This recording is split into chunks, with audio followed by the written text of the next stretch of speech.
good, everybody? Welcome back to another episode of Not Just Football. We've got a great show for you today. We're going to have Joe Haden and Richard Sherman on. One's a teammate, one's a friend. Got a good time to hang out with softball, but we finally get to air it. But a lot has been happening. People going back and forth on Twitter talking about who they think is in the top 10 of quarterbacks. Who really cares? We move on from that. I think we have an exciting show. But Hayden, there's been a lot of controversy, and, I haven't been able to take part, but have you been seeing everything? What controversy? Oh, the Cam Newton, Jalen Hurts thing. I just want to say, I'm talking to the 83rd ranked player in the NFL right now, and I'm just so proud of that. I know I mentioned it before, but I just want to reiterate. I'm talking to the 83rd ranked player in the league right now, voted on by the players. I actually think the argument's pretty funny. My question is, though, I'm kind of too afraid to say what I think about it because I don't want either one coming at me, but I think Jalen Hurts is better than Cam Newton. I'm going to go ahead and say it. I think he's a better quarterback. I think, and I know that's the argument going back and forth, and I think Jalen Hurts is a top 10 quarterback in the league. I think he's a Super Bowl winner, and I think you'd be hard-pressed to name 9 or 10 guys better than him. I don't really care. It's a lot of people whining about quarterbacks. Who really cares about the quarterback position? No, honestly, I think, Jalen Hurts is a top 10 quarterback right now. Mm-hmm. He's not asked to do everything because he's got everything around him. But I do think if he was on a different team, he would, do the same.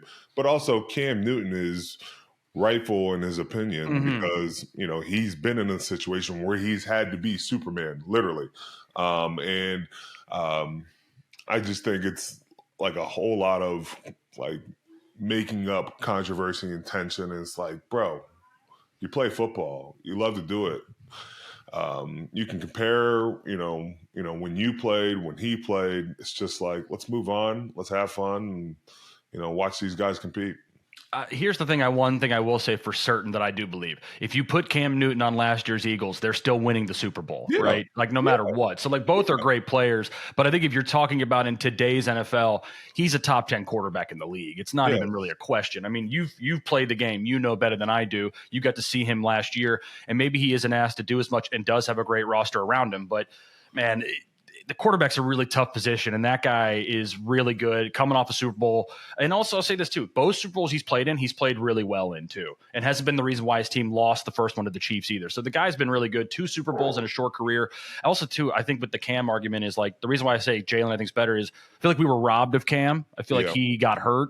And I think it was a shoulder, and that really derailed his career. Who knows what Cam Newton would have ended up being, but I think his throwing was affected by his shoulder, too, in his middle of his career. I got to think, like, the one thing you got to quit doing in these situations when you compare guys, stop talking about what a player did have and what he didn't have. If you've had Hall of Fame wide receivers, yeah, that's great, but, like, you had to be a Hall of Fame quarterback to like get it done. And, I'm not saying Jalen's Hall of Fame yet, but like, he's got AJ Brown and Devonta Smith and like Saquon. That's supposed to discount who he is. You watch that Super Bowl game, he put on a masterful show of just putting points on the board and really making it hard for a Pat Mahomes to really come back in that situation. Tom Brady's had Randy Moss before, but that didn't stop his greatness. And, he's had lesser talent before. He's had Julian Edelman. Peyton Manning's had Marvin Harrison and, Reggie Wayne, but we don't hold that against him. Like, it's just funny how you pick and choose. If you have good talent around you, that's supposed to, hurt the great players. I think it just, if you can play with great players, you play with great players. I mean, I think it also just points out that if you're going to the Super Bowl and winning Super Bowls, you're going to be surrounded by a bunch of talent. That just works. Like Rob Gronkowski played with Brady. Randy Moss, I know they didn't win it, played with Brady. Like you mentioned all the guys, Peyton Manning. Drew Brees played with a bunch of great guys. Ben played with a bunch of great guys. 9 times out of 10, there's probably some outliers, but if you're making it as far as these guys are making it, you always are going to be surrounded with talent. Offensive line is going to be great. It's just impossible not to have other Hall of Famers around you. So to use it against him is kind of stupid. I don't think that's fair. And like I just keep going back to it. Name your 10 that are better than him. Like, it's just you're not going to find 10 that are better right now. So I don't know. Interesting, but it's also like, dude, that's what podcasting's all about now. create the argument. We've been talking. Cam Newton's been talking about this for like 3 weeks now. It's actually great for him. So good job, Cam. I mean, I'm proud of you. Switching gears. When this episode airs, we will be starting pads. And training camps. So I know you're very excited about that. That's where the real men come out. You have any expectations as you see pads coming on for the first time? I want to see. The young guys have sounded like they have done well without the pads. I've seen good. This is the problem too. I think they've been asked to stop filming. The fans have been asked to stop filming at practice. But dude, I've been eating up all the clips. Okay, it's been amazing. This is going to be the best defense in the league. I could tell. Jalen Ramsey, the number 5 in black and gold on defense, looks amazing. He looks great. I saw Aaron was picked off the first throw of practice by PQ. I'm in, man. I cannot wait. Now I do want to ask you though. How intense is the first day of practice in pads? Does Tomlin hit like everybody says he does? He pits every player against each other, and there's a level of just like there's pettiness that first day. There's little fights that break out, and you're just trying to make sure you get through with practice. But man, it's gonna be fun. I will say, I think I don't know if it's true or not, but I keep hearing that Aaron, there's a conspiracy theory where everybody thinks Aaron threw the ball on PQ on purpose. Oh, really? To set him up. I don't know if it's true. Set him up for what though? Like show him that look and then get him later? Yep. But you never know. Looking after a play, the one thing that was kind of cool, just rewatching that play, was Jalen Ramsey. His disguise and the way he was able to show zone to man, that is a very underrated skill in our league, and I don't think we give enough credit that guys of DBs who can disguise and mess with a quarterback. Jalen's at the top of the list of that, and I will say in these practices without pads, Jaylen has really stood out for how he can diagnose plays, how he can take different jobs, whether it's playing nickel, playing safety, playing corner. The dude is a football player, and I'm very excited to see what he's going to do in the future. Yeah, I think Alex Carrozza, I'm sorry if I mispronounced his name, from Steelers Depot.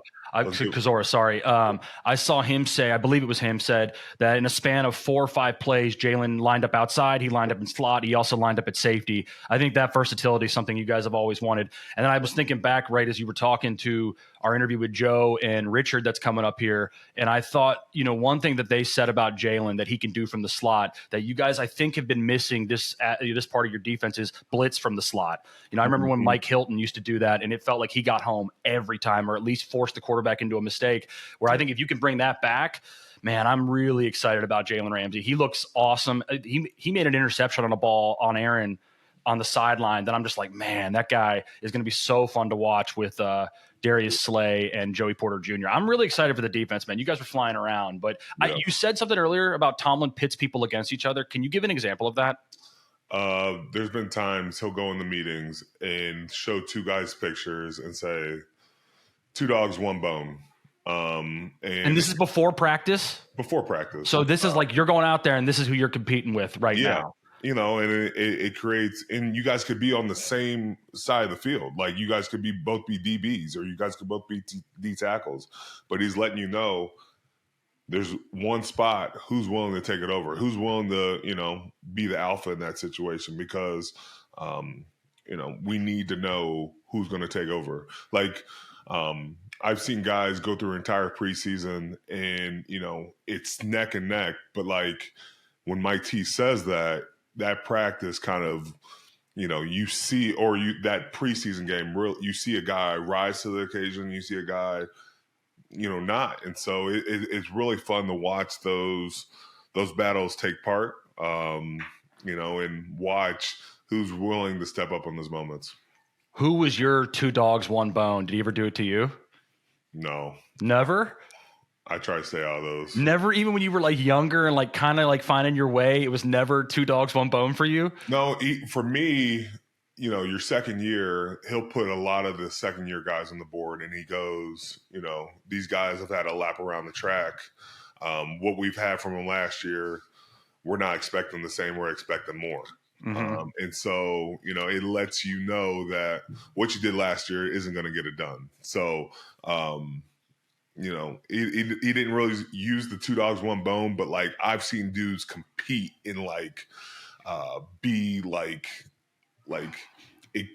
you remember when we used to have 4 preseason games, mm-hmm. and you would literally watch, we would literally play Carolina every year. You do. Yes. But that was like the tune-up game, and everybody knew guys would make a roster off of that game. Mm-hmm. I remember, who was it? Josh Dobbs balled out in the Carolina Panthers game. And I that memory of just watching Mike T put him on the board, and I don't know what other quarterback, but he said he's going to have an opportunity. It's about him just seizing that moment. And you watch Josh Dobbs freaking eat that night. Mm-hmm. It was fun to watch, but we'll see what happens as this preseason unfolds. What is your favorite thing when pads start? I'm sure it sucks physically, but you're a vet now, you can kind of watch. Is it backs on backers? Is it one-on-one pass rush drills? What's your favorite thing to watch? I like one-on-one pass rush drills. It's obviously slanted towards the defensive lineman because, we know it's a pass. Mm-hmm. They mix up, the hard count. The offensive lineman probably would say, one-on-one run blocking. They can double us. They can, over accentuate a play where they make it look like a zone all the way to the sideline, which is not real. And I get pissed every time it happens. I'm like, you're not going to have this much space on the field to just keep running to the sideline. The game's rigged, it sounds like. It's very rigged. But then it's rigged when it comes to pass rush because we're teeing off at this point. I like seeing the chess game in that because the move you did before might not work the next day. I like the funniest thing is backs on backers. Mm-hmm. It's just a battering ram. Mm-hmm. And the one guy you have to give a lot of respect for, he's not the biggest guy, but I know who this is. Jalen Samuels. Wait, no, not Jalen. Jalen Warren. Jalen Warren. There's been too many Jalen's. Jalen Ramsey, Jalen Samuels, Jalen Warren. But Jalen Warren, man, he goes out and attacks it. Mm-hmm. And that drill is slanted towards defensive backs and, backers because they get a running start. Yeah, they're sprinting. and they are going at it. But, it's not about being on your heels. It's about being on your toes and attacking it. And so when you watch Jalen Warren out there, every single time you see him just go after it. And it might not look pretty all the time, but you're getting the best from him. Yeah, his leverage. He's small. He's a little shorter, it feels like, but he knows how to use his leverage. And you're right, he's on his toes. And there's clips of him, whether it's Patrick Queen he's going after. And I remember last year, I think it was him and Patrick Queen were having some serious one-on-one. So yeah. I love backs and backers. I think my favorite thing of pads, though, is Friday Night Lights. Are you guys doing that? Yeah. What is that every Friday or that's just one Friday, right?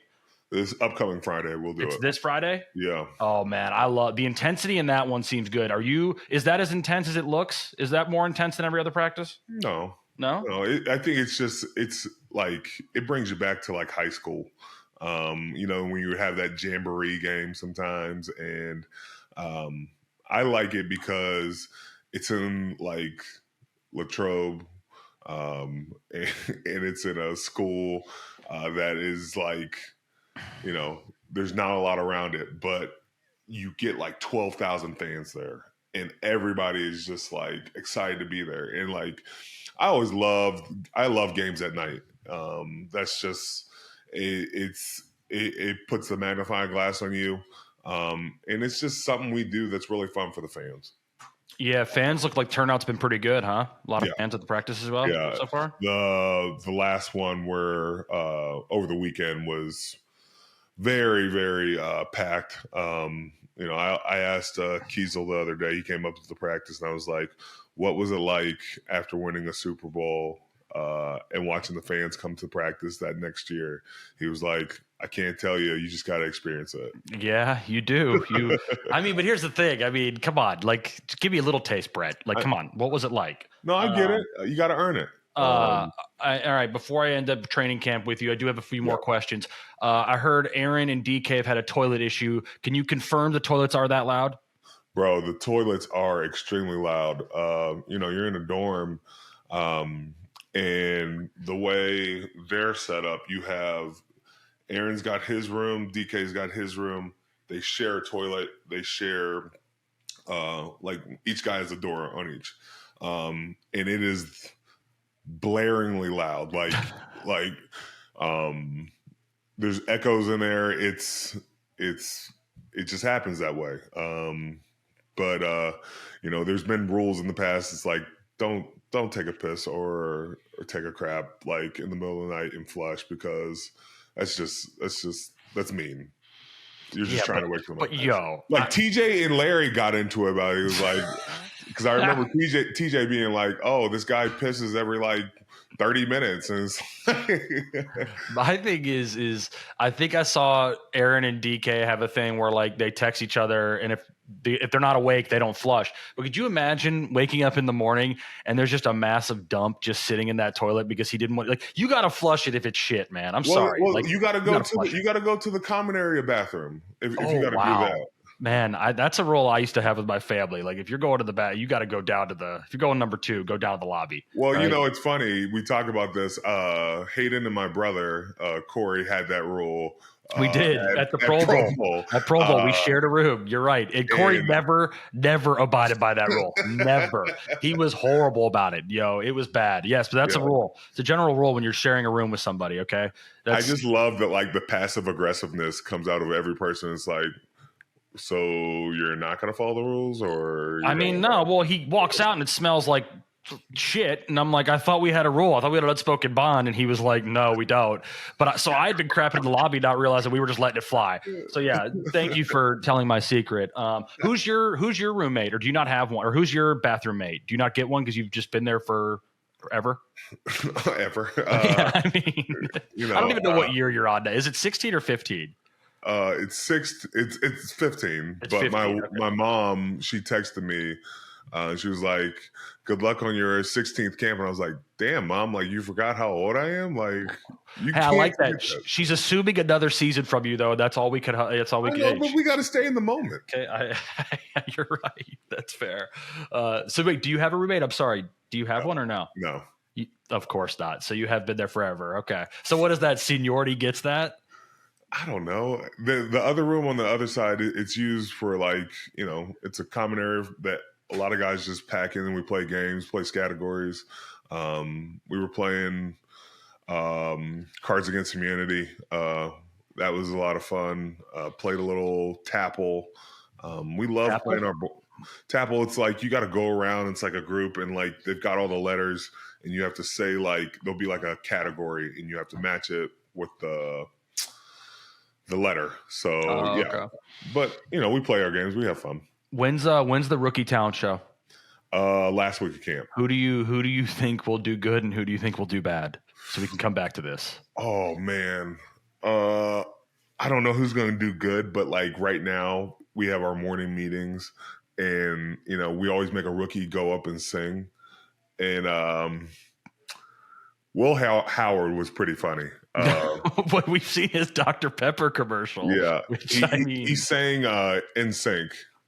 Which bye. No, wait, or is that Backstreet Boys? Or is it Tell Me Why? I think that's Backstreet Boys. Yeah, Backstreet Boys. Wow. And he was in it, like, he was trying to get everybody to sing with him, but Will, he was belting out the tunes. Yeah, that Dr. Pepper commercial, I believe it. That guy really leans in. When somebody gives him an idea, he will lean in, and he leans into everything he does, and you got to respect Will for that. I do. I respect him for it. Hey, as a national champ, he can do whatever he wants at this point. So good for him. But all right, so Will Heyward, you think will have the most memorable one? I guess is what I'm saying on this. I think Will, Jack. Well, you're going to tell them the trick, right? What? Do it together. The thing Keanu and Nick told us, where do it together, do a duet. Yeah, I don't know if you need to do the duet. Like Keanu and Nick kind of took it to a different. They were wearing like overalls with no shirts underneath. Like they kind of went for that. You can't duplicate that, but like you should do it in a group, because then it can be pretty funny. All right. Well, you have to keep us updated on camp. Don't flush the toilet after 6 p.m. too, okay? I won't. Okay. But now you guys can stop listening to us and get to our Joe Haden and Richard Sherman episode. Tell us what you think. Like and subscribe. We'll see you next time and have some fun. See you at camp. Peace. Today we have a special episode. We're calling it Players Only Meetings, and we are joined by Richard Sherman from the Seattle Seahawks. I was like the Supersonics. Oh my God! Seattle would appreciate it. They would appreciate it. Am I even supposed to acknowledge any other team besides that? Well, if the Seattle fans would not have you acknowledge San Francisco, so it's up to you. But that you make them very happy right now. I will, and I will acknowledge my teammate. Yes. Pittsburgh Steeler. Forget that other team. Didn't he retire with another team, though? He retired with another team, though, didn't he? Yeah, I'm tripping about that. Why you retire with them? Cam, it's just, I got drafted. It's just a lot of politics involved. You know a lot of this and that. Well, I appreciate y'all coming on. It sure, means a lot. I know we're going to have a softball game here at Washington Wild Things. And, I just appreciate y'all coming on, able to rap, talk some sports, talk about what's going on, see how y'all living. Yes, sir. Yeah. Always. All right, let's talk about what just happened with the Pittsburgh Steelers. We traded, I couldn't believe it, Minka Fitzpatrick, another DB that you guys both know. Yes. What'd y'all think? My name's Bennett. I don't know. We'll see. They're both good players, but, in Pittsburgh, it just seems like he seemed like the quintessential Pittsburgh Steeler kind of player, especially defensive. Not that Jaylen isn't, but it just, it's a really interesting room. We were talking about it on the ride over here. It's an interesting room now with him, big play Slay, Porter. Like, it's a lot of talent. I just don't know where you go with it. Yeah. Feel the same way. I think Minka was perfect for the team, for just the person he was, the leader he was. I think the Jaylen coming over there, they might have to switch him to more of a hybrid role. He's going to be more safety, nickel, being able to play up top, being able to come down into the box with Slay outside and Joey Porter Jr. outside. But getting rid of Minka, I just don't understand it. Hopefully Jaylen comes. Jaylen's a baller. You're switching out ballers for ballers, but it's like if you already have somebody there, I don't know why. You know what I'm saying? You would kind of mix it up. But So you guys have been part of like really good DB core groups. What should he be looking forward to in joining in Jalen Ramsey?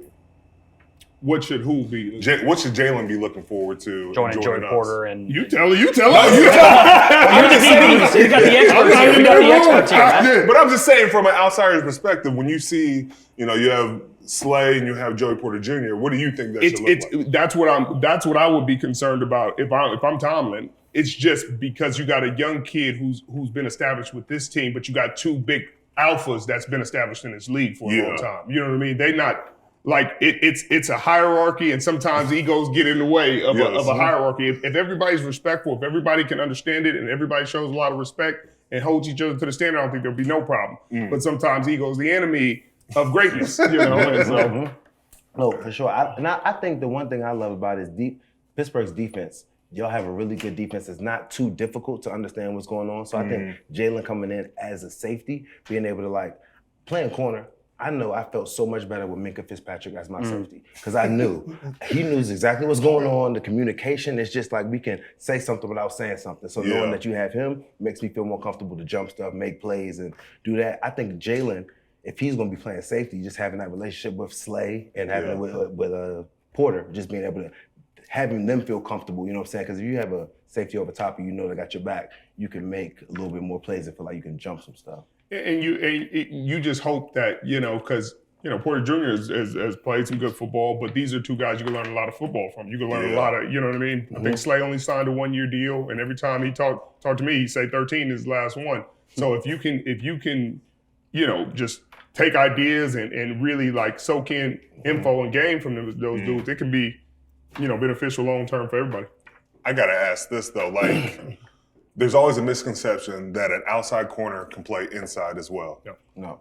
they both absolutely different world. It's a completely different world. 1,000%. What's so different about it?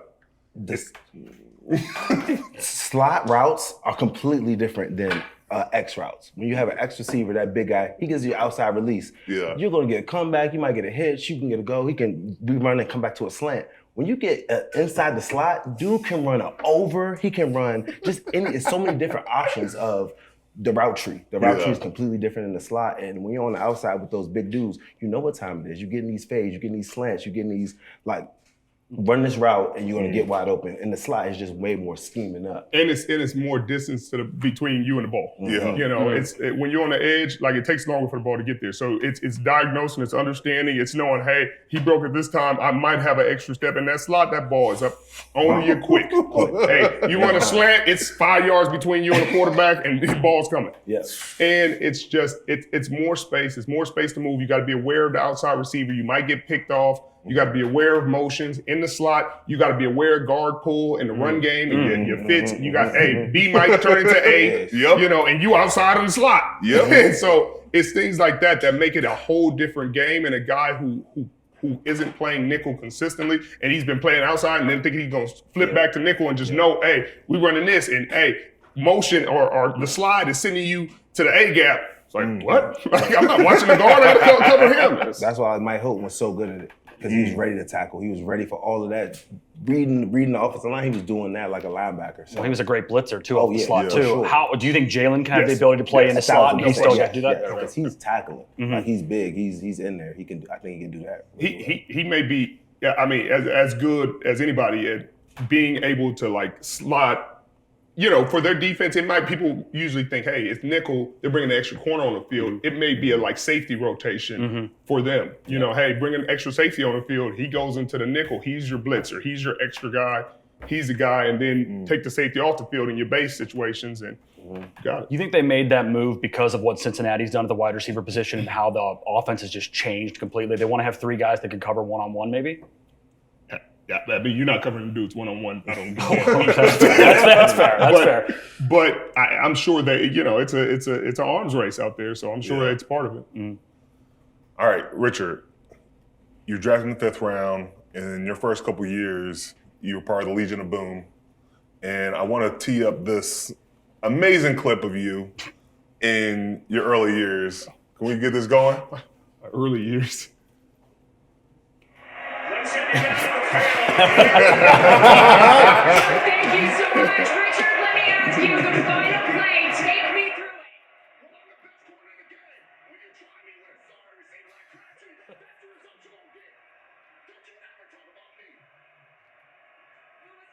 That's the best part.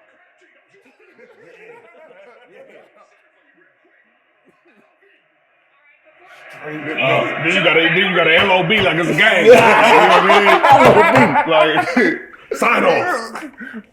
What was going through that? Do you remember saying that? Or do you just black out? Like, What was going through your mind? Right? do you just black out? Or like, I didn't black out. No, I had that on my mind. That ain't no blackout. Blackout, you just start cussing and going crazy. I knew exactly what I was saying. I knew exactly what I was saying. You know, corner is just one of the positions, you know what I mean? You got to go to a place, and most of the dudes you play, you got a high level of respect for, especially you getting these deep in these playoff games, and then there's a couple dudes you don't have that same respect for, you know, and they don't got that respect for you. And that's how the game goes. Mutual. And so when they talk a big game and you make them stand on it, and then you stand on the game that we was talking. Hey, we both talking. If you would have won, if you would have called that on me, I guarantee you would have had an interview for sure. Going nuts on. Yes, but that ain't how the ball goes. So guess what? You know, now you getting your chain snatched, and then the rest is history. Did anybody say anything to you after that? Yes, a lot of people said. What was the team saying after that? Oh, them boys know. They already know how I feel. They wasn't saying nothing. They was like, sure. Well, first off, they didn't know. You know, nobody really knew because it's the NFC Championship. We go to the Super Bowl. Everybody worried about they phones blowing up. Everybody crying. Super Bowl, talking to their family. They didn't really know till the next day, and then it went everywhere. And then dudes was like, "Bro, when did you do that?" I said, "You was right next to me." I love that. It's really Earl's fault. It's Earl's fault. why? Well, because Earl holds Kraft in a really high regard. Because remember, he Texas. And so every time we be in a hot tub before practice and we sitting there talking, be like, bro, you gotta, hey, this game you gotta be on, man. Kraft, hey, he could go off at any time. Man, we had played him 7 times at this point. He had over 50 yards. Like, what So he was gassing him. He was gassing. Gassing That's every what it time. was. But you gotta remember, that's when he was 3-time a Biletnikoff. Remember he hit Texas for the yeah, game the winner? game winner, the Like side, he was hell for them. Yeah. So he see him different than I see him. You know what I mean? He just didn't play you before. Right. He like I wasn't there dealing with him. He ain't doing that. He hasn't been doing that with us. And so when he would say that, I'd be like, like, I don't like how you disrespecting me right now. You know what I mean? You felt like he was trying. You tried me a little bit, and he wasn't like, you know how you kind of egg your teammate on. He Earl would play like that. He really dead ass serious. So I was like, hey, don't make me do this to this kid. You know? Joe, you had anybody do that to you? Gas you in those moments? No, not really. Not really. Earl's a different dude. I love Earl, but I think when he says that about Crabtree, like you said, it's certain dudes that don't show the same respect. And Crabtree was a trash talking dude. He was one of the biggest trash talkers I played against too. So everything you gave him, I knew it was coming. All right, you guys got drafted in 2011 and 2010. Yes, sir. You got the CBA money. Yeah. Congratulations on that. Thank you. But talk about y'all's draft experiences, though. Man, my draft experience was super cool. I'm not gonna lie, I was out in New York. I was very excited. I didn't know what pick I was gonna go, didn't know what team. I knew I was gonna go in the first round. But I knew one person had to get off the board, and that was Eric Berry. I had the most respect for Eric Berry because he played at Tennessee, I played at Florida. He was picking off Tebow. He was going for trying to get the Heisman, as a defensive back in college. So I knew Eric Berry was the number one. So as soon as Kansas City took him at number 5, I was sitting back there like, whoever needs somebody else, I'm right here. So my experience was just waiting for Eric Berry to get off the board, and then when the 7th pick came with the Browns, all of the cameras was going to the picks. They went to Sam Bradford 1, the Sue 2, and then for 7 they went to C.J. Spiller. Boom. I'm like, dang. And then my phone rang, and they ran from C.J. over to me like, oh yeah, we got Joe. So that was. Was you ready to go to Cleveland? I was ready to go as high as pick. CBA buddy, I wanted to go as high as I could, and then I was just ready to just ball. Whatever team I went to, I was excited because I didn't know who was going to pick me. I didn't talk to the Browns crazy. Didn't talk to any other team. Like nobody told me. It was just like, yeah, you're going to go first. I'm like, how y'all know? Nobody telling me nothing. But the draft boards and stuff, it ended up working out good. It did. What you What was that, right? I was just waiting. Then my parents, you know, your parents so excited about this. And people don't understand. People always think, hey, in the draft, you know exactly how it's going to pan out. Like you know, to some degree, who's going to pick you, what area. I said, I don't know nothing. I told my mama, don't expect me to get drafted. I don't know if I'm going. So don't make no big plans. Don't have no big party. You know, my mama did the exact opposite. They max out their credit cards, get a room in Vegas, and do all this other stuff. So the first day, we sitting there, first round. I told him I'm not going first round. Like I'm 100% about that.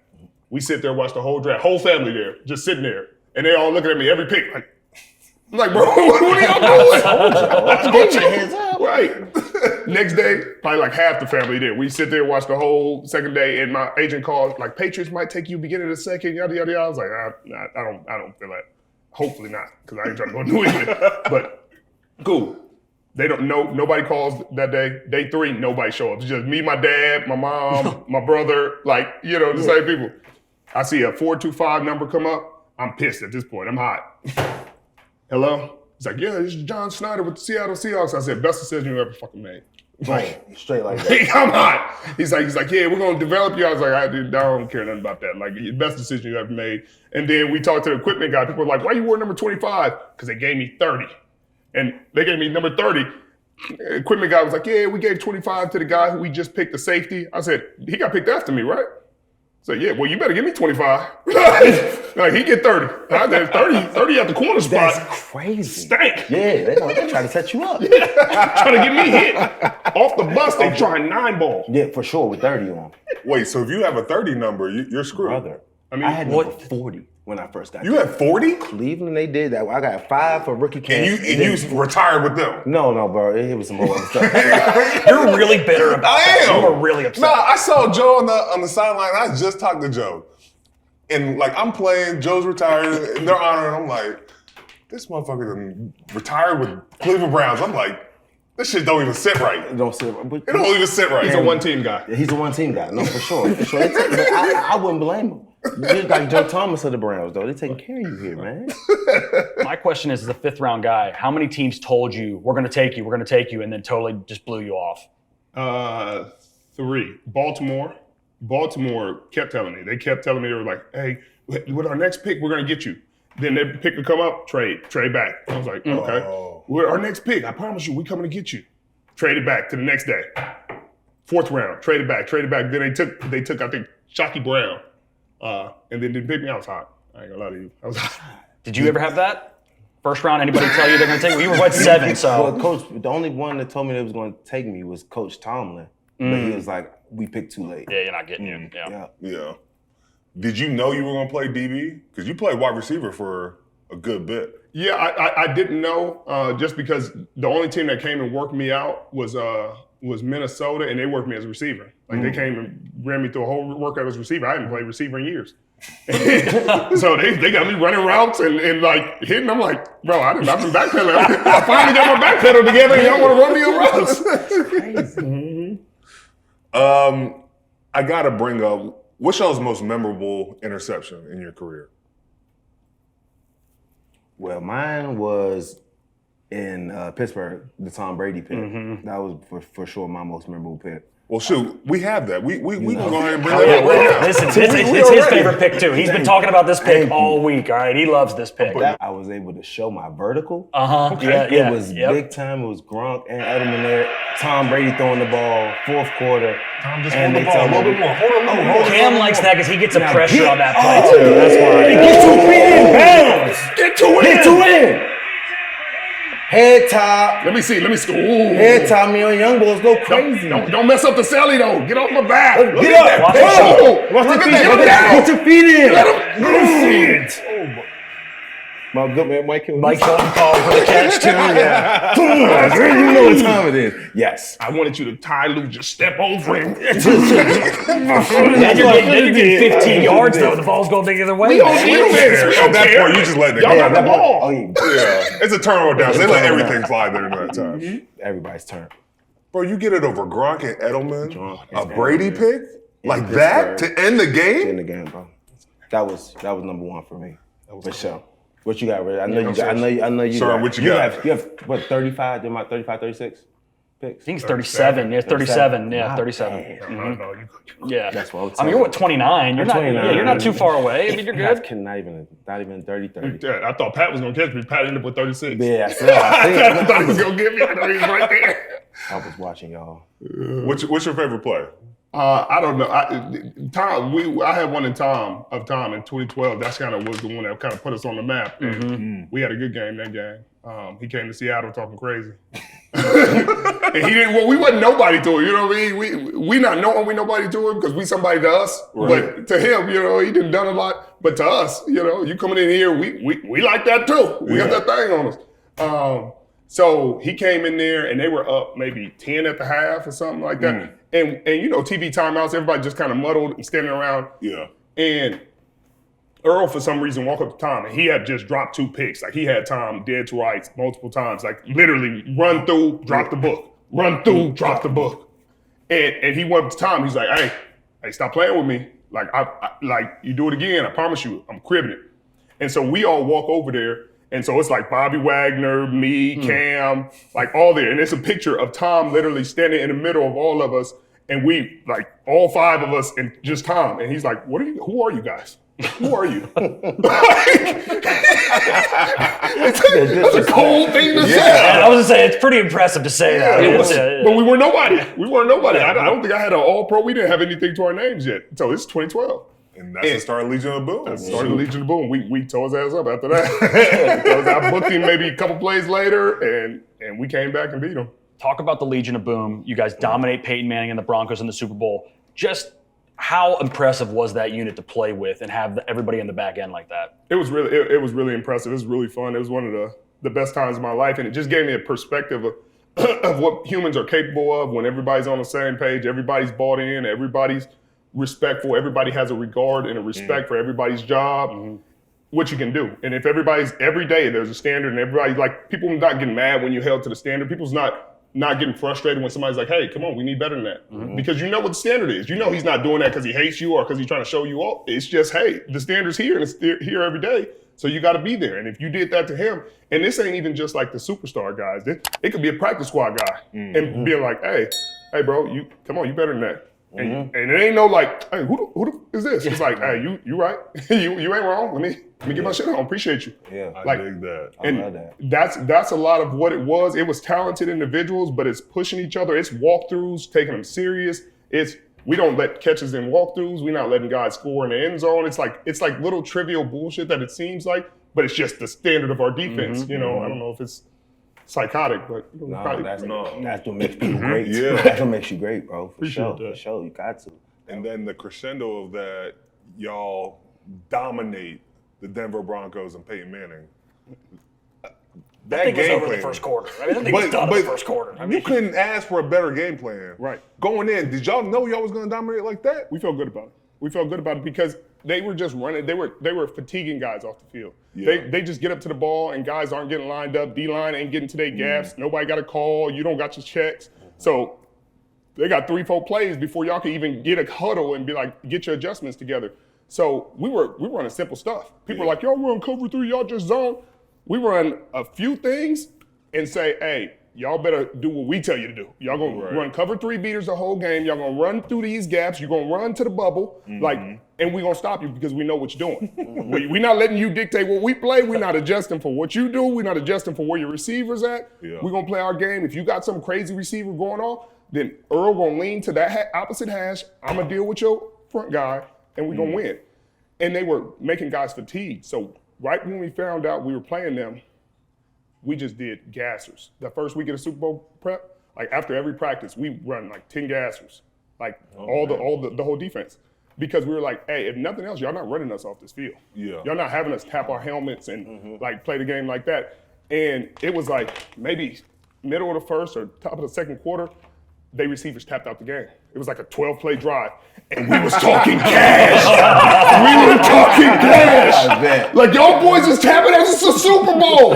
Y'all bringing in backups in the Super Bowl. You tapping out. Y'all supposed to be the guys.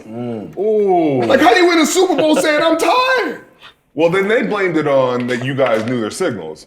I couldn't tell you what signals they got because they only ran like 6 or 7 plays. It wasn't, they running drive basic. They running double follow. They running like simple plays. They were getting people because dudes weren't on the ball. They like looking at each other and they snapping it. And Peyton know where you're going with the ball. We never huddle. So we ain't got no flutter. Hey, Phoenix check. Y'all ready? Like motion. We'll rock and roll the safeties. Like D-line is just standing there. They not moving. They might bump. The D tackles might the 3 technique and the 1 might switch. But I dig that. I dig that. yeah. It don't have to be exotic. Shoot, just gotta get it done. Keep it simple. execute. Joe spent 7 years in Cleveland. What was it like being a Brown? It was tough. It was tough. A lot of L's at the beginning, a lot of quarterbacks, But I was talking to Richard earlier though, but when you first get into the league, you're a kid. You just want to try the best you can do. Yeah. I think my job is going to be able to help out the whole team. I'm like, no, we're going to be able to figure it out. I'm like, no. End of the day though, realizing you can only do your 111. You know what I'm saying? Like you can be great at it, but you know what I'm saying? That's only going to get you as far. But it was cool, man. I think it was I was just young, trying to learn, trying to figure it out, having a blast. I was playing professional football. Like, that's what it was. Losing sucked. And I would cry because it means a lot to me. Like, I cared. So it wasn't like, people were like, no, what's wrong with this thing? I'm like, dude, I care about us losing. Y'all don't? You know what I'm saying? But just being in it, seeing, like, being around the older dudes, understanding it's a business. As long as you do exactly what you got to do, you can go home with your head held high. You know what I'm saying? You try as hard as you can. Yeah. It's going to suck, but what does your tape look like? You know what I'm saying? Were you the reason why you guys lost? No. Or you can go home and smile. You know what I'm saying? Because the next day when you go to these meetings, people are going to be getting tore up on that frame as long as it's not you. Like, you know what I'm saying? Because the eye in the sky don't lie. You're going to break down the tape. Everybody going to see what they were doing wrong. But long as I'm not the one on that tape, I'm not the reason why we losing, it made me feel whole. I was like, all right, I can get through this. Well, like Mike T would always circle you every time we played y'all. And you and AB were going at it. Bro, real battles. Real battles. And that's the other thing. Cleveland too. It wasn't like in Pittsburgh when they were like, all right, offense, those are going to be good players. That's a good throw, good catch, good defense. Yeah. No, Joe, why are they catching the ball and you get paid the big bucks? So when I first get in the league, it's a mindset where it's one-on-ones. Basically, it's kind of how I was playing it. Ooh. And that's crazy. Yeah. You know what I'm saying? When I look at it from coming to a different team where it's like, no, like you going to put your leverage, like don't let him catch this out route. If you catch a slant, catch a tackle. Boom, next play. Move on, you know what I'm saying? That's just a whole different thing from when I was on some one-on-ones. This is what you got to do. So my mindset was a little bit different. I got to bring up this one clip. I want to apologize for this clip. Is this a practice film? Yeah. Is this when AB hit me with the? I couldn't even line this first. He hit me with a. Is this red zone first and foremost? Yeah, where's Cam? The pressure. Where's doing to it? Where's TJ Brown? I agree with Are we on that. that? I agree. First and foremost, he hits me with the crazy release. I miss off the rip. So now I'm in trail mode. Here you Show go. the play. Here we go. I'm trying to play. I'm trying to get line. Get my miss. Okay, come back. I slipped it, and then how many routes? Ain't nobody. Where's Cam Hayden? I agree. Where are your outside backers? Why is everybody surrounding this damn play? That's true. There is a crowd in there. It was a crowd. Because it's red zone one-on-ones, and that's where it gets nasty. It's training camp. Yeah. You know, it's red. Everybody's going to be watching, and this is where that's messed up. This tape. We're trying to learn new things. People are getting hit up, but that's what happens at practice. You playing against AB and Big Ben, and he hits you with a triple move in the red zone. What do you expect? Ain't nobody running no comeback and go from the 5. From the 5. With a mean step back inside relief. What? That ball better be gone. That ball better be gone. That's your fault. I agree. That is my fault. fault. How was it like going against AB during practice? Oh my goodness. It was good because I was doing it playing against you guys 2 times a year, every year. Yeah. But when I got to go there and watch him practice, and I'm like, no, this is why he's that good. Like he practiced so hard. Once he gets onto the football field, he's one of the hardest workers, one of the best athletes I've ever been around. But it was just so good being able to play with him and Big Ben too. You got a quarterback putting the ball on the spot. He's running around so good. It's like, that's what Coach T was telling you. He's like, a good throw and good pass is always going to be good defense. Never heard that before from a coach besides because he's a realist. That's a dime. He's going to put it to a spot where if AB can't get it, nobody going to be able to get it. And like him understanding that's like, that's what good quarterbacks and receivers can do. And that made me a whole lot better. Did you have that with Tyler Lockett? Wait, Noe came so late. I only played with him a couple of years and he was young. But it was more like that with Doug and Curse and we had Percy for a couple of years. Percy, your teammate, your old teammate. He's a freak show. Underrated. Like I know it got stopped very early, but everything. Like, Percy, them headaches stopped a lot. For sure. It stopped. It stopped the Hall of Fame career. Is what it did, and it's sad. But he came to us for such a short amount of time, made such a huge impact because. He came in and, had some injury issues and he ended up playing the Super Bowl year. I want to say he only played like 3 or 4 games. Damn. Yeah. Had a kick return, though, in the Super Bowl, right? He had the kick return. So this is how crazy it was because people don't really remember it. He didn't play. I think during the season he played 2 games, like the whole season, because when we played Minnesota, he came back from Minnesota because he had a hip injury. He had like a torn labrum in his hip coming from Minnesota, and they hadn't told him about it. And so when he got to Seattle, he found out about it, and he was like, man, I can barely run. I can barely lift my leg. Why is this happening? And he found out, and they had to try to take care of him and get him right. So he came, but he's like, I'm playing against Minnesota. Like I got it. Whole team, yeah. I'm gonna get my get back. So he was going off, like kick return, like 46, 50 yards, like sweep, like he was doing his thing. He had a good game. Then he got banged up, maybe the next game, and he didn't come back until like the playoffs against the Saints. And then the Saints, bro, I've never, this is not bounty or nothing, but it felt like it. I'll tell you what, if you ever get a chance to go back and watch that playoff game against the Saints for us that year, 2013, they were, every time he touched that rock, I mean, pow, pow, pow, pow. I was like, golly. So they put him out. So when we played San Francisco in that game, I'm the best corner in the game. Percy didn't play. He was out. So they didn't even know if he was going to play in the Super Bowl. So they didn't really we didn't game plan for him to be a part of it. So they didn't. They had to gimmick play him throughout. That's why he was kick returning and doing all those things because you had to game plan with the expectation he might not play. Was Percy like that in college? It was super like that. And he had the migraines and stuff too. Percy was one of the only dudes that we were like, it doesn't matter, P. Just as long as you play the game. Like, nobody cared. We was like, just make it to the game, P, please. Because he was special, bro. Super special. What was it like with those Florida teams? I want to go to that real quick. Those Florida teams are absolutely loaded. When you look back, are you like, what an assembly of talent we have right there, right? I mean, it's crazy. I feel like a lot of the stuff was kind of what Sherman said, though. We took it very, very seriously on the football field. Like, Coach Mickey Marotti was our strength and conditioning coach at Ohio State. Now, he was one of they just put us in a mental mindset that we competed every single day. And we didn't know how many, like, NFL players that we had in that spot, but the competition that we would do, how hard we would try, and like how much we would go get after in like training camps and stuff, that just made us better, made us elite.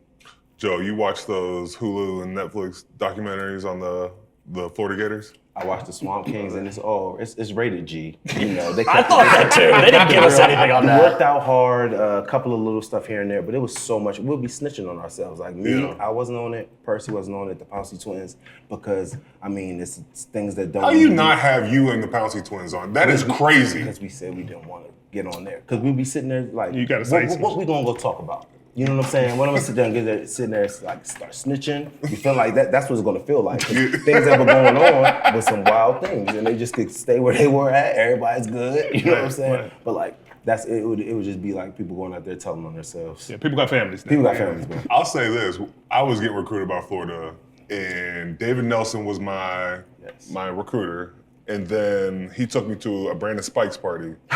I saw Brandon Spikes with the dreads and everything turned up. And I was like, yeah, this ain't for me. I'm gonna go somewhere else. Oh, yeah. They had it going out there, bro. Yeah. For sure. Yeah, Brandon Spikes scared me at all turns. And I was like, this just isn't for me. But like, I saw that in the Netflix one, and then you watch in the Hulu, and I don't know what they... The Aaron Hernandez story. That was bad too. Did they have you in that? No. I knew whoever buddy was, I thought it was me. I'm not going to like, who was the man right? I hope that's not me, man. Yeah, their depiction of the Pounceys was pretty funny. Cam Newton was pretty funny. Yeah, it wasn't very accurate. It wasn't very accurate, no. What if Cam Newton had ended up staying a Florida Gator? What would have happened? See, the crazy part was we would have still won a national championship our sophomore year, but we don't know how much Cam would have played. Tebow and Urban Meyer, I mean, not to knock it, but that was Urban Meyer's man. You know what I'm saying? Tim Tebow was the golden child in Florida, could do no wrong. He did do no wrong, though. Not like the dude didn't drink, didn't smoke, didn't curse. He really led by example, one of the hardest working dudes I've seen. So Cam kind of knew, he was like, I need to go play. Like, I'm super nice. Like, everybody knew Cam was good, but it's like this. Tebow is not going nowhere. You know what I'm saying? So it's kind of like he would have been able to be a little gadget, but if Tebow's still there, he's not going to get respect and be able to spaz like he did in Auburn. So I think everything worked out for the good, but having both of them dudes there was crazy. He definitely spazzed. He spazzed at Auburn. He needed all of that. That's still one of the greatest college seasons of all time. Sure. Like he put Tebow in there with him. Sure. He went there one season, bro. SEC. And came and spazzed on everybody. We ask this all the time to our guests. What was both of y'all's welcome to the NFL moment? I guess I had two, because I feel like my rookie year I didn't really have any like receiver that like just really killed me. That really, you know, one underrated guy that people don't talk about, Brandon Lloyd. Yes. Oh, he's good. Yes. Highlight. If you look at his highlight reel, the one-handed catches, insane. I promise you, I didn't tell nobody this a couple of times. He was routing my ass up crazy one time. Like, for real, I think it was in 13. I really I was in my bag, but it was just nothing I could really do. And he's so slippery and like. Yes, that's crazy. He was one of those guys where I felt like I was playing well, and he didn't have no crazy game on me, but it was just like I don't have no answers for this dude. Like, you know what I mean? Most things in the league, at least in my opinion, like if I study you enough, I watch the tape enough, I can figure out your scheme. I find a way to stop you and get you done. But him, and then Stevie Johnson one time in Buffalo. We played him in Toronto. This was 2012. When I tell you I've given up 100 yards twice in my career, and that was the longest day of my life. You know, when you're out there, you like, should I hop back? You start questioning your technique. should I edge? Like I'm a bail step with him. I don't know. But I had no technique. I had no answers for him. We beat them like 50-14. When I tell you the longest ride home of my life, I'm sitting there looking at the tape like I lost. Well, team won, but this tape look awful. Yep. Like, God, maybe I ain't like that. Like, that's that real. I gotta ask though, like as a D lineman, and this happens when you're real young, you get a sack, you feel like you on top of the world, and if you still lose, you're like, all right, I did my job. Does that apply to y'all when y'all get an interception? Depending on if you're getting hit up. If you get a pick and you got scored on, that doesn't matter. Yeah. You need to have nobody score on you, give up a reception, keep them under 20 yards. You know what I'm saying? Your goal, you know what I'm saying? If you get a pick and you do have one catch for 10 yards, yes, we won. Right. We won because now we can go to the tape and everything that happened, it's not your fault. Good. You know what I'm saying? You covered your stuff. You know what I'm saying? But it's like a late fourth quarter. You gave up a third down. You ain't gave up a catch all day. I got two books. I gave up a 3rd and 8 to get them in field goal range to win them the game. Like you still sitting there like you lost. I lost. I won, but I lost. I lost. And it's sick. Corner is one of the hardest positions in the world just because no matter how good your game has been, if you get hit at the end, it does not matter. You could have held this guy to nothing, 2 picks, yada yada yada. AB hit you for a slant to win the game. Guess bad what? game. You had a bad game. And they're gonna put you on Sports Center and talk crazy about you. Yep. They ain't gonna put no picks. No. They ain't gonna put your picks up there. Game winner. Over and over. Over and over again. What was that one wide receiver besides the guys you mentioned where you were like, this dude is a Hall of Famer, and you're like, all right, it's gonna be a long day? That gave me, none of them gave me a long day, but I just know I got my hands. It was AB when y'all came out there in 2015. Oh, that game. He hates that game. I hated he hates that game. He hates that game. Doug got that. You pass. had a hell of a game that guy. I remember. It doesn't all I kept matter. hearing is Cam Heyward was it. It didn't matter because y'all went down the field and scored so damn quick, and I was heartbroken after the game because AB I think was. Oh, that's the game. AB showed up late too. AB showed up late to the game, and so him and Tuitt missed the bus, and Tuitt said he fell asleep in he was getting his nails done, and he woke up and he ran back to the hotel, and AB's in a mink coat, and Tuitt's like, "Where's the bus?" You know, he's freaking out. AB's like, they left without us. So they get in an Uber and take it to the game. And Tuitt tells me, AB says, well, they got to play with me. They can't be mad at me. And then he goes for like 100. And so Tuitt said he sprinted in. Don't do me like that. Don't do me like that. Don't do me like that. AB had 50 yards again. Oh, he had 50 yards. But I then had 2 books. You had 2 books. Marcus Wheaton had a Wheaton. crazy game. That's had what the it big was. game. It was Wheaton. Wheaton went off. Yeah. It was insane. I'm sitting there, and he never had a game like this again in his life. Like never, I don't know what he was on. We was running a lot more man than we had in a long time. Yeah. But we was running like we called it 8, but it was like quarters man. So we double in the slot. Okay. So we locked on the outside. We double in the slot. He in the slot, but. Guys is getting chased. Our nickel just had a rough game. He just had a rough game. And Big Ben kept finding him. Big Ben was like falling out of, he doing his Big Ben thing, shrugging people off, and then every time just found Wheaton. 60 yards. 9 for 201, by the way. 9 for 201. What did AB have? AB had. Oh, gosh. AB had 6 for 51. So Come on. He knew it. He remembers it. He remembers it. Give him credit. What about you, Joe? Well, hold on. What are we talking about now? Wait, we never hit up. It was Calvin and Larry and AB. Oh, yeah. Oh, yeah, Calvin. Yes, Calvin. Calvin. Yeah. Calvin. Bro, Calvin yeah, routed too. us up. Shoot, he had like 150 at half.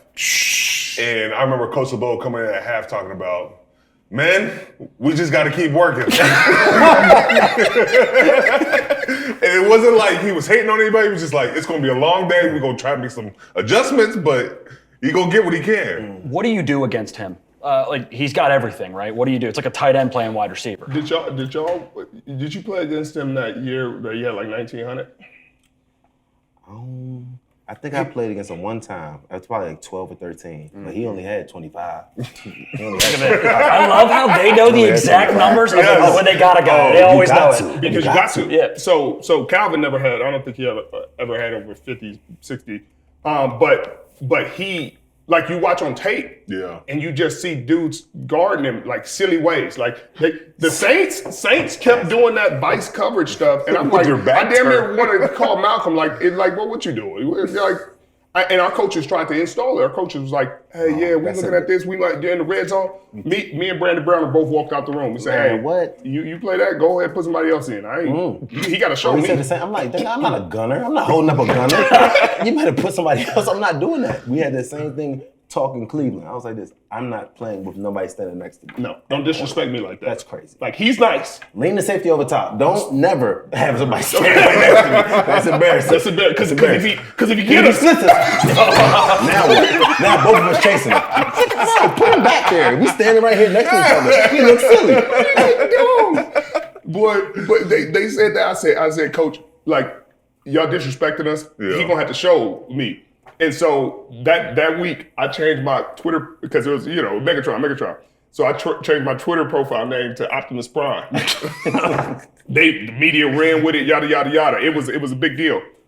We get to the game. I'm running around the stadium. You can see all they players staring at me and yada yada yada. They tried to bomb me first play of the game. They ran 7 pump off the half roll.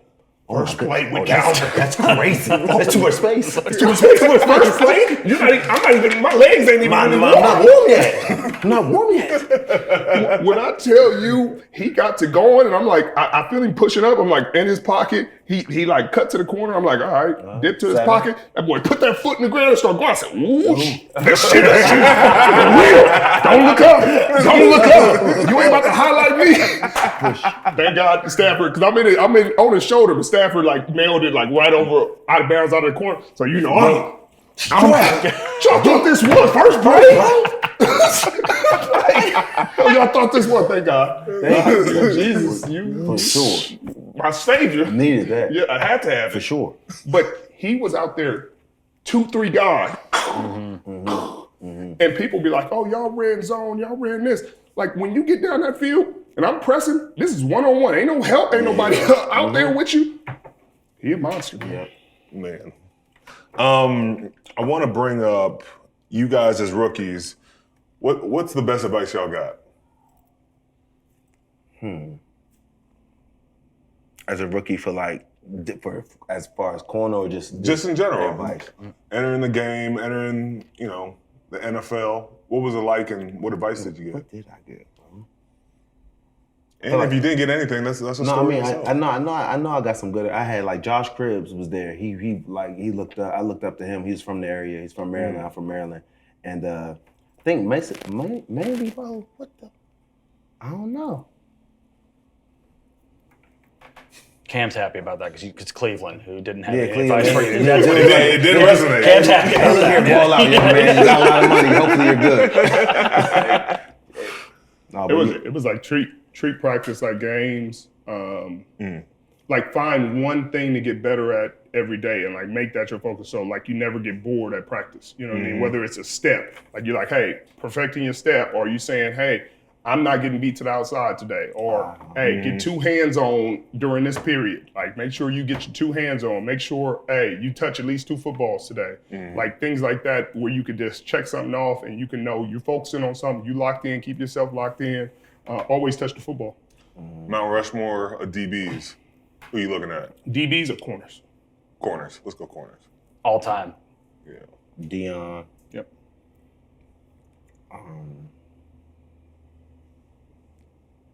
Champ. Yep. Would you put Charles in there? But Charles DB. Charles is the DB, quintessential DB, but he got 65 of them things. He got 65. Crazy. Yeah. Once you start getting into them dudes with them 50 balls, it gets And real Rod got ridiculous. 71. Yes, he does. That's the crazy thing. Rods might be the most underrated guy. Wilson, No one gives him the nobody. It's crazy. No, because he The played both. Woodsons, the Woodsons, The same.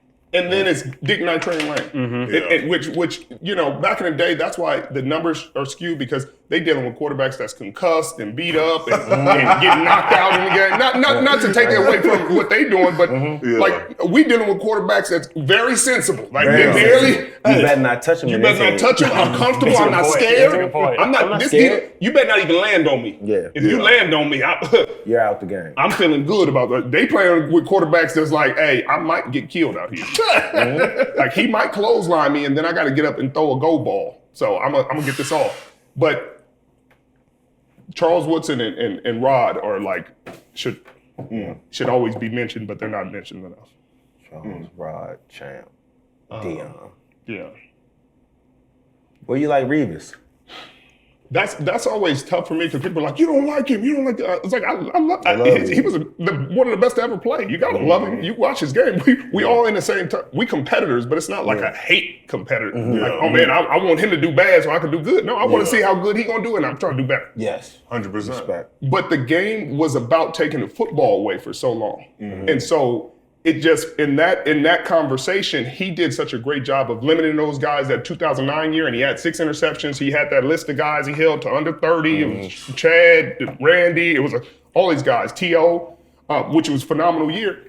But when you talk about Champ, 53 interceptions. Yeah. You talk about Dion, 52. Yeah. You talk about Charles Woodson, 65. Jeez. And then you know what I mean? It's just crazy. And it used to be like 40 interceptions like got you in the conversation to be with him. You know what I mean? To be talking about it. Because what's the early? Is it 30 or 29? 29. Yeah, me and Revis got the same amount of picks. Right. Wow. Well, all the guys you named all take it to the house too. Rob Woodson, I think, has the most interception return for touchdown. Dion's obviously known for that, so that's another point. They're scoring points too. With the key to lead because Key got 10. Yeah. So there you go. But you see, we know our stuff. You know what I mean? 'Cause these guys but that's playing. why Sante get to say stuff too, because he has 51 picks also. And people disrespected Asante. I'm like, Asante should be in the Hall of Fame for sure. Like, because all them Super Bowls, 50 picks, and like, bro, they're not trying you. You're jumping stuff, taking it to the house. So when you get to that number, like when we as a DB, I know that 30 ball at 30 was you got to get to milestones. That 40 is when you not just. I can go hard for it. You know what I'm saying? But then it makes you feel good because like Darrell Reeves, 29, did his thing. So he was first ballot, and it shows that it's not all about that. But it's like this, you can't take away all. But that's what it's about too. So then when I talk about Richard, I feel like first ballot, 37 picks, Super Bowl champs, all pros, all that. You can't deny that. You can't take away what he did in this time. So the interceptions is where I love where Sante comes in because I'm like. Don't disrespect that man. It's 51 picks. 51. That's in a league that dudes now like coming in in the 30s is where there's like, man, you got a lot of picks. Yeah. But these 51 picks. And you talk about touchdowns because they always talk about touchdowns given up. You know what I mean? Because corner, that's a big number too. You know what I mean? And we in an age where they're so analytical with everything. Like but they don't even know what they're looking at half the time. Right. But when you give up a touchdown most of the time, other times corners, like that's like a tackle giving up a sack and be like, well, it was kind of a game, but he ran kind of right past you. You ain't like. But then you got to say like.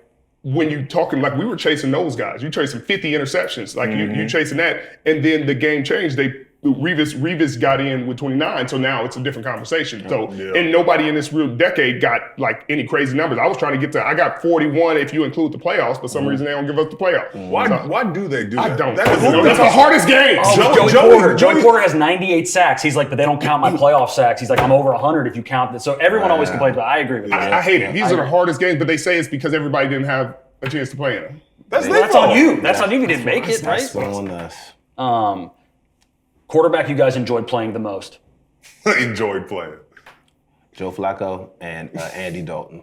It's not in a disrespectful way. It's just because they would try me. Some quarterbacks, they see their receiver, like Andy Dalton had AJ Green. I don't blame him. That's one of the dudes I wanted to bring up. He gave me a headache a couple of times when we played against them early in my career.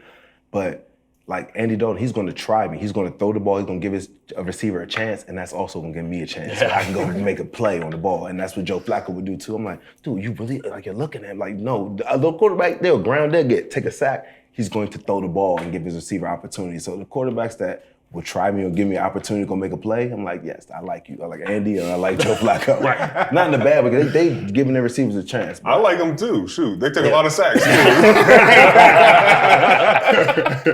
Who'd you enjoy playing against, Richard? Just, I guess, Tom and Aaron, because you just played them in such really, I mean, even, like, people talk about the games you play in the playoffs, and like, I freaking lost 2 Super Bowls, which I don't wish on nobody. But the Super Bowls I played were, like, some of the greatest quarterbacks to ever touch the field. Like, we played Mahomes, we played Tom, and we played Peyton. Name you prepping for those guys. It's such a mental challenge just watching the nuances of the game, because when you get in those playoffs, it's just details. It's really just details. It's not like, oh, this guy's going out athlete. Everybody's legs are dead. This is the end of the season. Everybody's bodies are beat. It's chest. Like, can you get an inch? Can you get?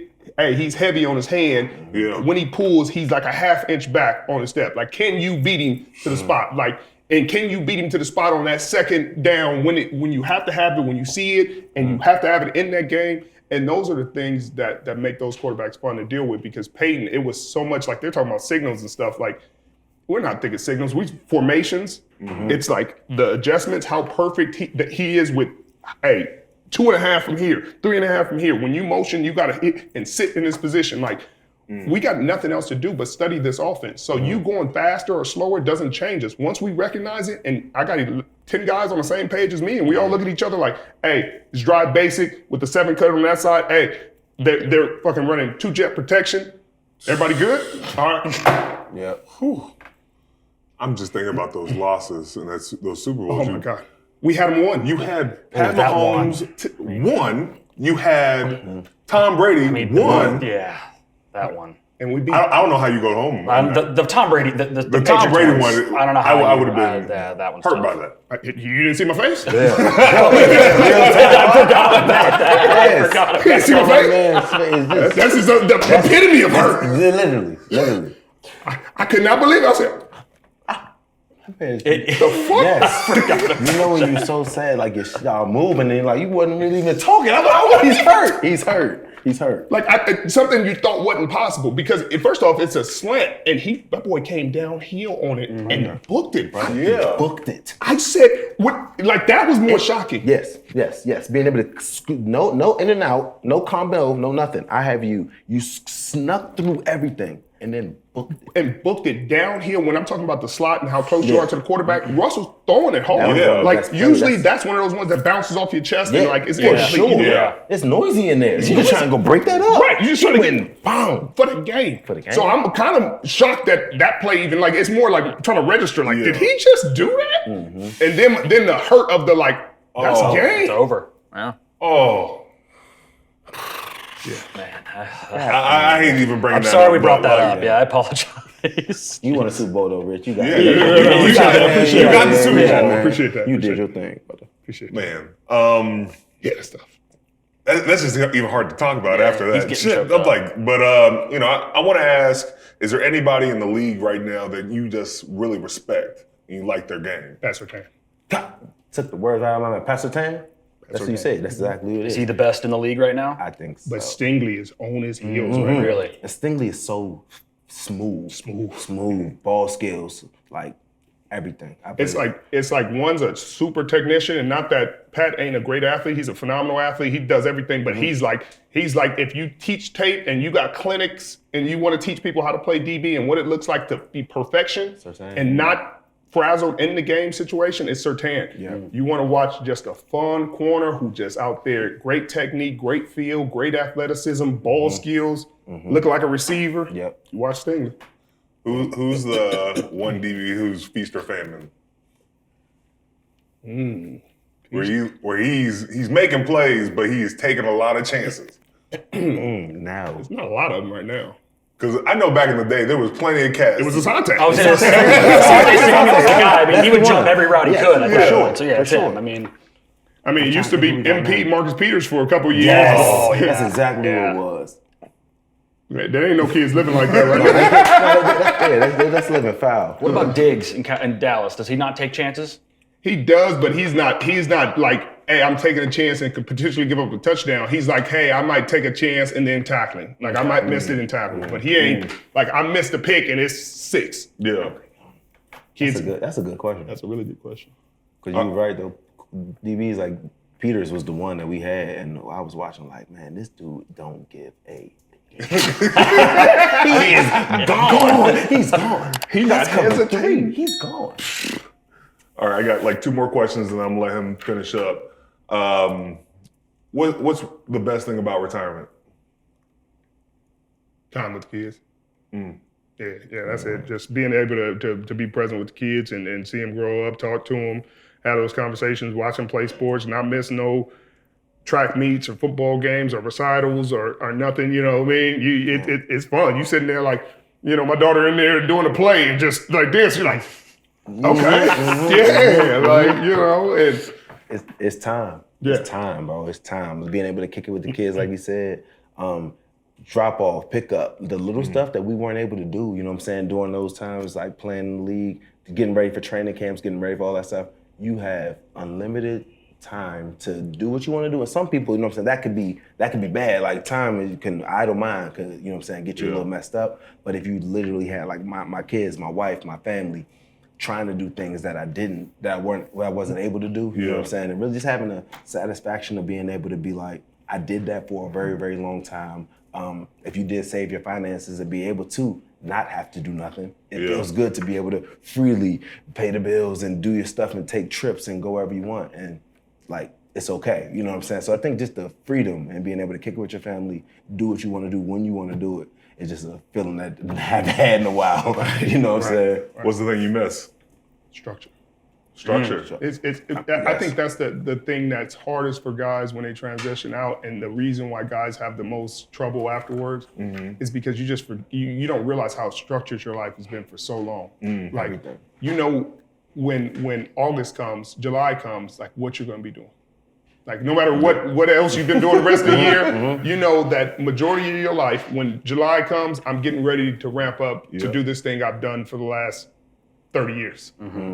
And then you take that away from guys who, even if they weren't always perfect, they don't go to meetings on time, they don't hit the weight room on time, they still got structure. They still know they're supposed to be there, what they're supposed to be doing. But it's almost like you lose purpose and structure at the same time, and then it leaves you volatile. You know? You hit that on the head, brother, for sure. You ready? All right, we play a game. I give you guys 2 things. You got to pick one, all right? Okay. They call it this or that. All right, pick off Tom Brady or Patrick Mahomes. Tom. Man coverage or zone coverage? Depends. Definite. Damn, Reggie. I'm gonna go ahead and say zone. Legion of Boom or Steel Curtain? I know where you're going. Where are you going? I'm gonna go Steel Curtain. You know, you better. We out there. Trash talking or silent confidence? Silent confidence. Trash talk. Seahawks 12th man or the dog pound? They're dedicated. They don't ever win. I will say. I'm going dog pound because they still there. Yeah. How impressive is that 12th man though? They're as impressive as it gets. Loudest you've ever been in? Loudest stadiums? Yeah, no question. Because again, it's the moments. You know, you're sitting there in the NFC Championship game with the game on the line, like the stadium shaking. You can't get any louder. You know, and then you make a play, and you know they're going to the Super Bowl for the first time in a long time. How loud that was. All right. Rather cover Calvin Johnson or Tyreek Hill? Tyreek. Harder position, defensive back or quarterback? Last one. I got one more. Quarterback. Really? I think quarterback's the hardest position in the league. I would agree. It just, again, I would say it depends. Because are you saying physically demanding or are you saying mentally? Because I'd say mentally it's quarterback, but physically, quarterback. Corner is too. Those are the top 2 hardest positions in the league by far. Yeah, if you right? want to be great, like the quarterback has to know so much stuff, everything of what everybody's doing on the defensive side, and then everybody on the offensive side, the checks and being able to just be in so much control, being able to take if you're a real quarterback like Peyton and Aaron Rodgers and those guys that can just walk down and just start, like just take the calls. They don't even maybe they just run it free, just start calling their own plays. Last one. Harbaugh or Carroll? You hell. Hey, you proud of yourself. You want something else. I go Pete because we won the Super Bowl. You know, me and Harbaugh, we took a while to get into a better space. But you know, I'll say this about his coaching style. Like he finds a way to get the best out of his teams, you know, and he's been consistent with that. Pete is just such a great coach at like saying, hey, I'm gonna simplify the game as simple as possible. Hey, roll the ball out. Best players at the position gonna play. Work your butt off. Compete as hard as you can. We're gonna show one-on-ones every day. Like that's how competitive our stuff was. Like you know who getting cut in training camp. You know who making a team. You literally watch one-on-ones every day in front of the whole team. Yeah. So you watch O-line, D-line. Joe, we did that plenty of times. Man. Mike T would show, he would either say you either squashing grapes or sipping wine. Do you have a favorite Tomlinism before we let you out of here? What's your favorite one? Oh my gosh. I love when he just says it straight to people, 2 dogs, 1 bone. He lets you know one of y'all are getting cut. I'm like, God, jeez. Just like that. 2 dogs, 1 bone. I'm like this. Goatee, you tell me like this. One of them gonna get the bone. I'm like, Who want the bone? Who want the bone? All right, that's it. But I gotta say, thank you so much for coming on. We're gonna have fun at the softball game, and we'll have fun at the after party. But appreciate y'all. Y'all killed it today, and that is our episode. So Come on, man. appreciate Thanks, my boy. fellas. Appreciate Thank you you. guys Thanks. for sure. Always love. All right, Cam, here we go. Back to our favorite segment, Ask Cam Anything, where you are contractually obligated to answer all the questions the fans, guest, or myself ask. Let's get into it. You ready to go? No.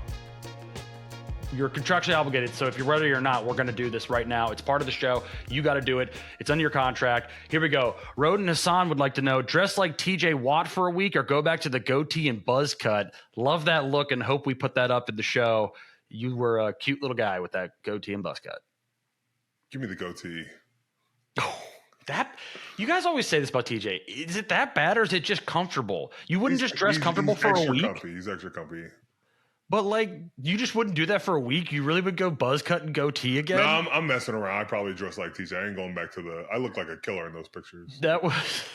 I look like what's the one? The Nick Cage movie where he's the felon with the goatee. Face Off? Aircon. No. Air. You do Con not. Air. Con Air. That's what I'm thinking about. Air. This is that movie challenge game we were doing, man. That's thing that messes with your head on that. But so you would dress like TJ because that buzz cut, that was a look. It just really shows how times have changed. Now it's a beard. I got to glow up, my dog. Yeah, you did. You did have a glow up. All right, Devin Landers, 24, wants to know who have been the best and worst roommates you've had during your training camp throughout the years. My first year was probably my worst. I had Marcus Gilbert. He snored every single night. It was rough.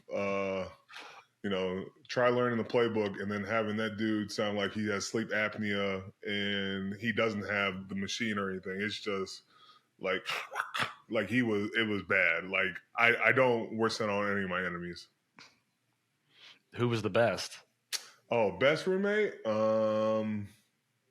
Probably Jason Worlds. Really? Why was he a good roommate? Never talked. You know what's funny to me? The thought of you and Marcus Gilbert, because he's a very big guy too. He's even like 6'6". He's huge, right? Yes. Like you two in a tiny little dorm in St. Vincent's. You know what's even crazier than that though?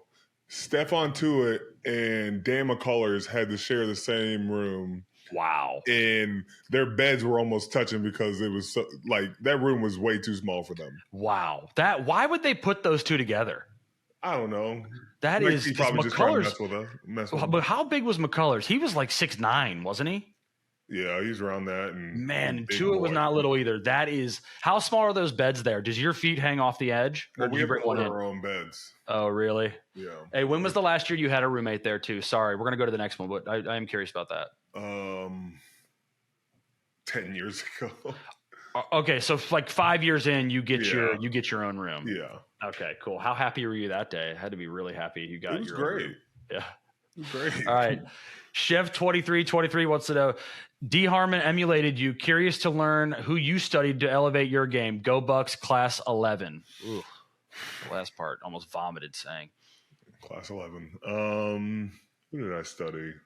Obviously I learned from, some of my teammates, Brad Kiesel, Aaron Smith. I think, you watch like Richard Seymour. Who else? I think Richard Seymour, Julius Peppers were always my favorites to watch. And then just even going back, you watch Reggie White and, a little bit of Mean Joe when you can find film. Who did you take that arm stab from, or did you just kind of come up with on your own? Where'd you get that from? Because that's like your most. I studied a lot of people. I kind of just it was a technique that a lot of coaches have always worked on, but you just kind of try and add it to your game. Can you tell me what the secret to that is, or you don't want to give it away, or do you just know it's so good, you're so good at it, doesn't matter if they know? It's position. It's where you place your arm, your hand. Have an extension where it's not just, you go like this. It's more of here to already have it extended. But, you got to get to your spots to use it. That's awesome. And I want you to know I'm proud of you. 83rd ranked player in the league. Congratulations. I know you're probably happy about that. And I saw the video, and I just want to say you're my guy. Congratulations on that. Out of here. All right, that's it for Ask Cam Anything. If you want to ask us any questions, go to TikTok, Instagram, Twitter. The players voted on it. I don't know what to tell you. I saw you were 30th on Pro Football Focus too, by the way. So now I'm actually taking that. I use them for an argument now. You know how I said, if it's good, I use it. Players aren't going to respect you. I don't really care. I know. I couldn't believe it. It was kind of crazy. But anyway, go to our socials, wherever you want. Ask Cam a question. He's contractually obligated to answer. Like you saw today, he will answer whatever you say, whatever I say, or whatever a guest says. So get your questions in, and we'll get them on the show.